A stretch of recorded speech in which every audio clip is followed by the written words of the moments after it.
She's a 17-year-old, lovely girl with severe autism and cerebral palsy. Her primary issue is behavioral, in the sense she punches herself in the face as part of a sort of a maladapted communication. If we allowed her to continue to punch her head and face and ears, she can punch herself up maybe up to 3,000 times in one day. And it would be criminal, and if we didn't help her. It would be neglect if we didn't do something for her.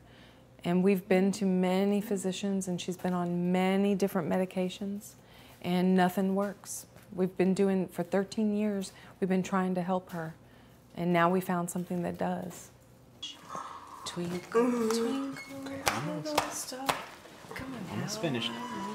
So we use it for rescue purposes. That is when she's having these self-abusive meltdowns, and we do a vapor treatment. We blow up a cannabis vapor into a balloon and give a nebulizer treatment, and it takes 3 to 5 minutes, and then she's just kind of back to her normal. What you see here is very similar, where she's doing her activities that she likes to do. She's eating. Sometimes she's joyful. You know, she'll run around, like you see her getting off the bus, where she will, you know, kind of high step it inside. And we'll see that same kind of activities where she's just happy. And it's not the first thing that we try. We look for things that might be causing her outbursts and her, you know, her self-injurious behavior. We think, is it a stomach ache? Does she have a headache? Let's give her some gas medicine. Let's give her Tylenol. Let's give her some Motrin if it's the wrong time of the month.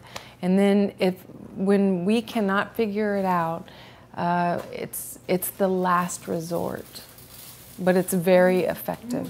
Look at our situation and see it as we see it, that what we're doing is we're providing caregiving, and we're being compassionate.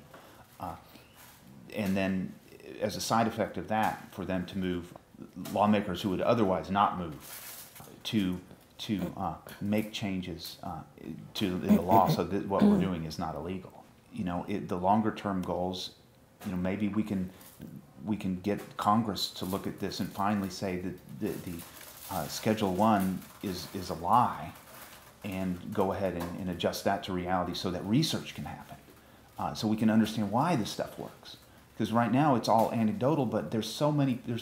Kara's not the only one in the only autistic kid in the world who benefits from cannabis. There's a lot, and so there's so much evidence. It would be nice to understand why, and that's not going to happen outside of a clinical research setting, and the clinical research can't happen because of the DEA.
Piano, just get up.